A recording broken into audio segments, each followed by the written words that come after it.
Good evening, ladies and gentlemen. Welcome to another episode of Pat Talks. I'm your host, Patrick McGuire. Tonight's a very special episode.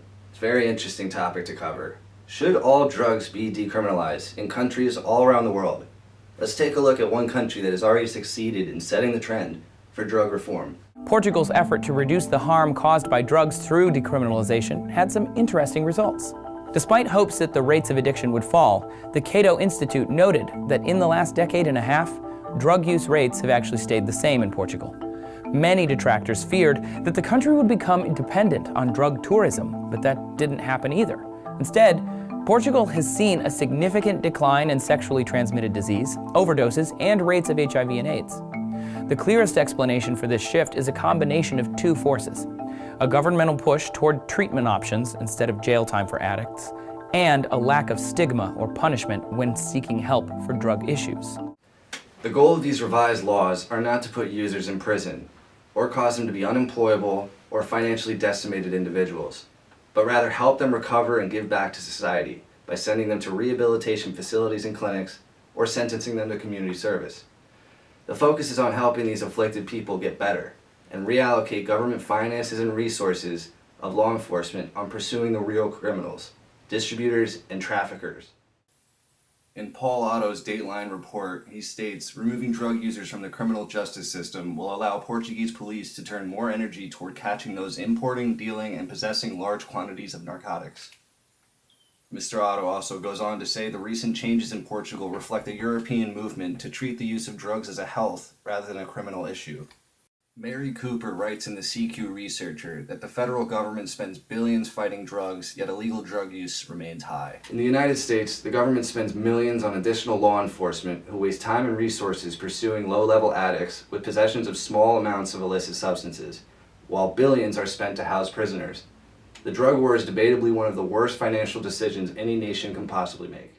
Cooper goes on to quote policy experts by saying, incarceration has failed to disrupt the market for illegal drugs, and imprisonment of the large numbers of drug offenders is not a cost-effective use of public resources. In a New York Times report by Somini Sengupta, she reports on the now global recognition of the failing drug laws in many countries by stating, a coalition of political figures from around the world, including Kofi Annan, the former United Nations Secretary General, and several former European and Latin American presidents, is urging governments to decriminalize a variety of illegal drugs and set up regulated drug markets within their own countries. The fact that leaders of the United Nations, as well as other influential people around the world, see that the current war on drugs has and continues to fail shows us that new and drastic change in drug policy is needed to halt the addiction epidemic.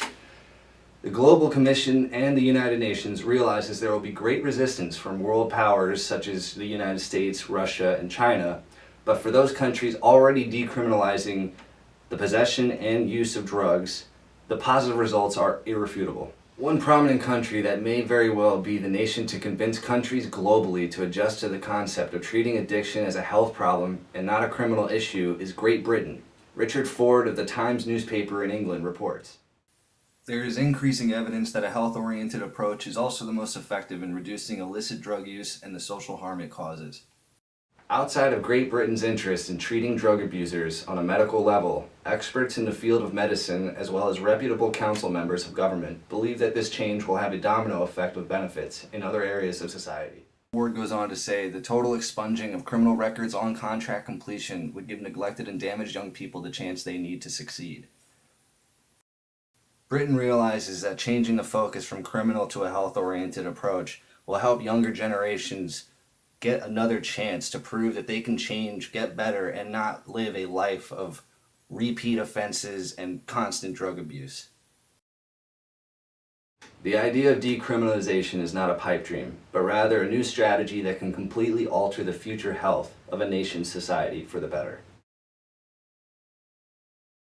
Addicts are not criminals and should not be treated as such. These people are victims to the culprits who import, export, and distribute illicit substances. One's life should not be ruined because of a criminal record due to a mental and physical health problem of addiction. Abusers need help.